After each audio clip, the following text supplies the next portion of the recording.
ত্রিকাটায় অনাহারে পথের পরে এখনো আসেনি সুখ বাংলার প্রতি ঘরে ঘরে।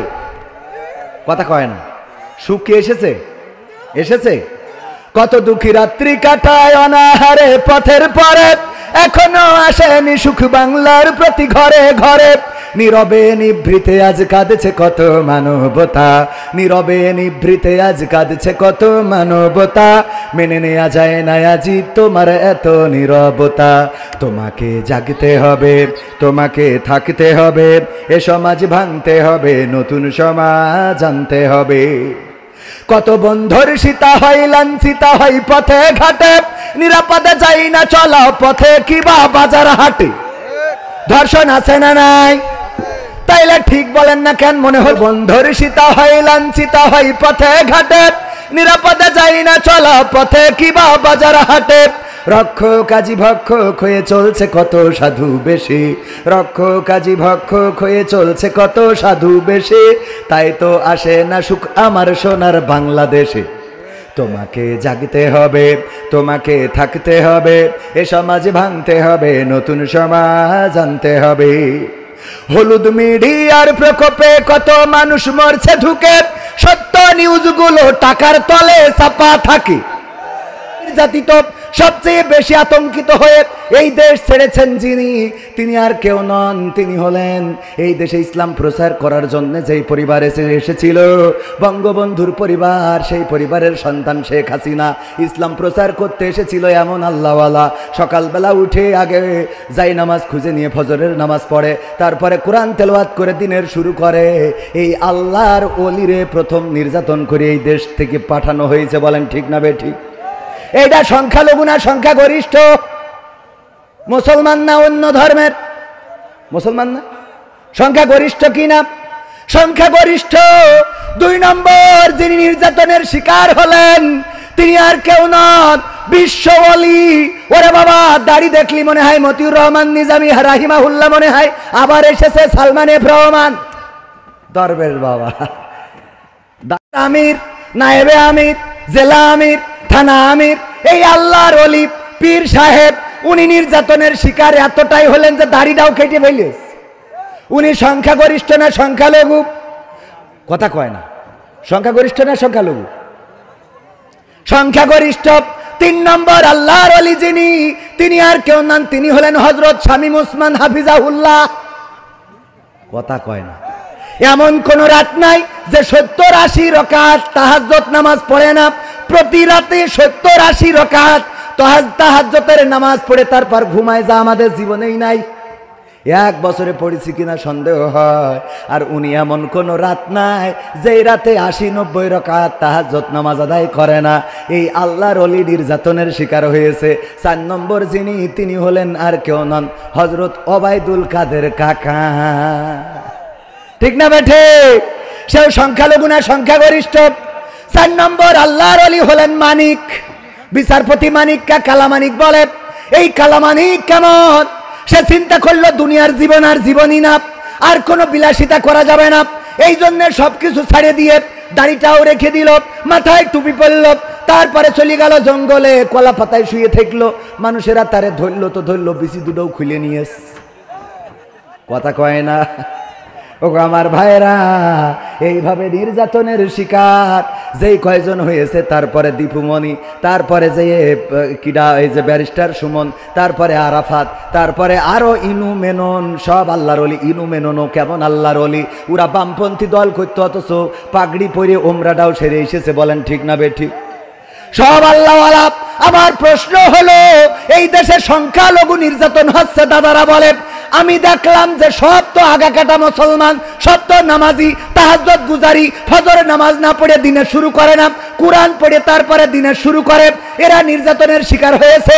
এখন এরা যদি সংখ্যালঘু হয়, তাইলে আমার সেই আল্লাহর ওলিগুলো কই? কথা কয় না। আর এরা যদি আল্লাহর ওলি হয়, তাইলে সংখ্যালঘু কই? বোঝেননি আমার কথা? বোঝেননি? আপনাদের আর কেমন করে বুঝাবো? বোঝেননি? কিটা কিটা একটু হাত উঁচু করেন। হ্যাঁ, কথা কি বোঝা গেছে?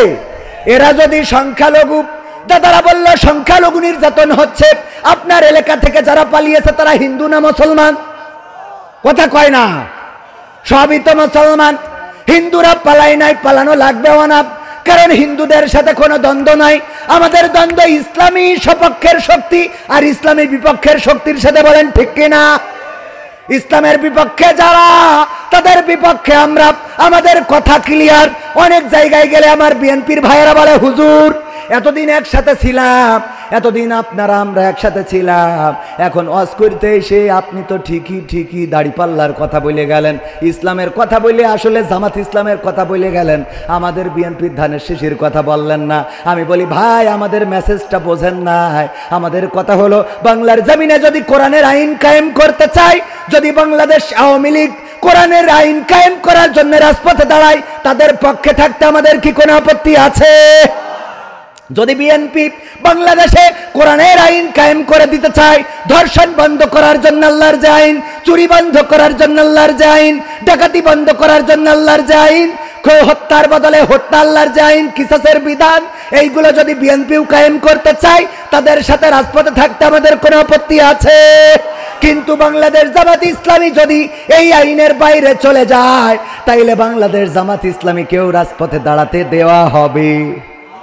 কথা কয় না? ইসলামী আন্দোলনের বিপক্ষে, কোরআনের বিপক্ষে যারাই যাবে তাদের বিপক্ষে আমরা, ঠিক না বেটে? এই জন্য আসেন আল্লাহর জমিন, আল্লাহর দিন কায়েম করার জন্য সবাই ঐক্যবদ্ধ হয়ে চেষ্টা করি। এইবার যখন ধর্ষণ বেড়ে গেল, শিশু ধর্ষণ, নারী ধর্ষণ, বুড়ো ধর্ষণ, বুড়ি ধর্ষণ, কত ধর্ষণ আর ধর্ষণ।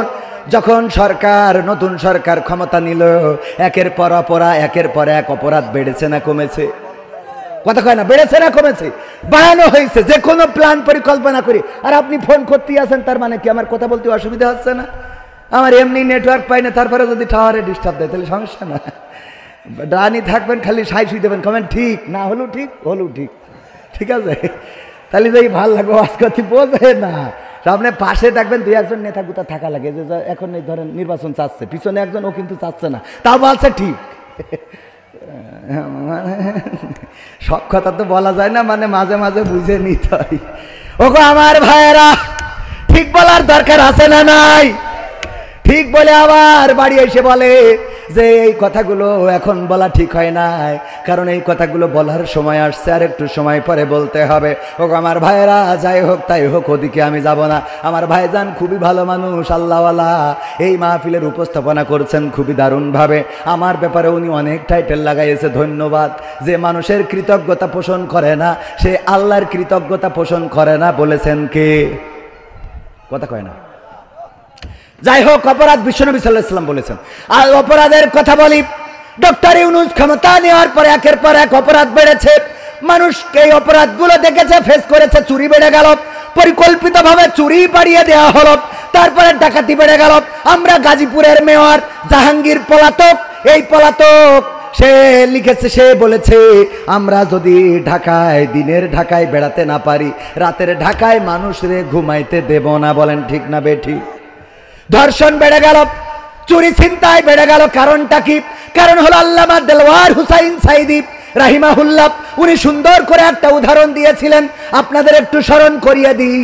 একজন কাফন চোর মারা যাওয়ার সময় সন্তানদেরকে বলল, গো আমার সন্তানেরা, আমি মারা যাওয়ার পরে তোমরা এমন কিছু করবা যাতে করে মানুষেরা আমাকে অন্তত ভালো বলে, কারণ গোটা জামতলা, বাগাছড়া অঞ্চল সব জায়গায় আমারে সবাই চেনে কাফন চোর বইলে। কি চোর? কি চোর? কাফন চোর। মানসি যেন আমারে ভালো বলে, এমন কিছু ভালো কাজ করবা যেন মানসি আমারে ভালো বলে। কাফন চোরের সন্তানেরা চিন্তা করলো, আব্বা যেহেতু নসিহত করেছে, ওসিয়ত করেছে যে আব্বারে যেন ভালো বলে, তাইলে আমরা আর কাফন চুরি করা যাবে না। আমরা একটু কাফন চুরি করা ছেড়ে দিয়ে নামাজ পড়ি। নামাজ পড়া ধরলো, মসজিদে গেল, আল্লাহওয়ালা হয়ে গেল। মানসে বলে, নামাজ পড়ো যাই করো, তোমরা তো কাফন চোরের ছেলে। কথা কয় না? বলে না? বলে না? কাফন চোরের ছেলে। সন্তানেরা মিটিং ডাকলো যে আমরা এত নামাজ রোজা করি, তারপরে তো সবাই কয় কাফন চোরের ছেলে, তাইলে কি করা যায়? কয় এখন খালি নামাজ পড়লে হবে না, প্রতি ওয়াক্ত নামাজে জামতলার মিষ্টি খাওয়াবো সব মুসাল্লিদের। প্রতি ওয়াক্ত নামাজে কি খাওয়ায়? জামতলার রসগোল্লা একটা করে খাওয়ায়, নামাজ পড়ে একটা করে মিষ্টি, জামতলার মিষ্টি দিয়ে দেয়, খায়। আর আঙুল চাটতে চাটতে যায়, মানুষ জিজ্ঞেস করে আঙুল চাটো কেন? কয় ওই যে চোরের, কাফন চোরের ছেলেরা রসগোল্লা খাওয়াইছে। তাহলে রসগোল্লা খাওয়াইও কি লাইন করতে পারলো? বললো ভাই তাও তো বলে কাপন চোরা ছেড়ে কি করা যায়? কয় আরো বড় প্রজেক্ট নিতে হবে। কি প্রজেক্ট? অসহায় যারা দুস্থ, যাদের গরু নাই, ছাগল নাই, টাকা নাই, ঘর নাই, বাড়ি নাই, ওদেরকে আমরা দান করব। ঠিক আছে ভাই, যার ছাগল নাই ছাগল দিল, যার গরু নাই গরু দিল, যার ঘর নাই বাড়ি দিল। এইগুলো যখন করলো, বলল তোমার তো এতদিন মাটির বাড়ি ছিল, ইটির বাড়ি কি করে হইলো? কয় কাপন চোরের ছেলেরা করি দেস। বিপদ না? যেহেতু এত কিছু হাসছে, 3 ভাই আবার মিটিং করলো, 4 ভাই বা 5 ভাই যারা আছে, ভাই যে কয়জন, যে ভাই এত কিছু করার পরেও তো আমাদের তো আব্বার নামটা ভালো বানাইতে পারলাম না। সবাই তো আব্বারে আগেও কাফন চোর বলতো, এখনো কাফন চোর বলে, তাইলে কি করা যায়? বললো এখন একটা বুদ্ধি করতে হবে, আমরা আবার পূর্বের পেশায় ফিরে যাব। তবে শুধু পূর্বের পেশায় ফিরে গেলে হবে না, আমরা আর একটু কষ্ট করতে হবে। সেটা কি? আমরা গোরস্থানে যেয়ে কাফনের কাপড় চুরি করবো তো করবো, পাশাপাশি লাশটা তুলে এনে পাশায় বাঁশ ভরাইয়ে জামতলার মোড়ে ঠেঙায় রাখবো। যখন গোরস্থান থেকে লাশের কাফন চুরি করেছে আর ওই লাশটার পাশার মধ্যে বাঁশ ভরে ওই মোড়ে টেনায় রেখেছে, তখন মানসিক হয় এগের থেকে তো এগের বাপ ভালো ছিল। ওরা এবার বলছে আলহামদুলিল্লাহ, আল্লাহ শুক্রিয়া, আব্বারে ভালো বানাইতে পারছি। কথা কয় না। 2 রাকাত নফল নামাজ, 3 ভাই 4 ভাই 5 ভাই সিদ্ধান্ত নিল আজকে শুকরানা নামাজ হবে। কারণ এতদিন পরে মানুষে বলেছে যে এদের থেকে এদের বাপ ভালো ছিল, তার মানে আব্বারে আমরা ভালো বানাইতে পেরেছি। তো এই আব্বারে ভালো বানানোর জন্যে বাংলাদেশ আল্লাহর ওলিরা তারা জেনা বাড়িয়ে দিল, ধর্ষণ বাড়িয়ে দিল, চুরি ছিনতাই বাড়িয়ে দিল, যেন লোকেরা বলে আগেই তো ভালো ছিল। কথা কি বোঝা গেছে? আসুন এবার আলোচনা।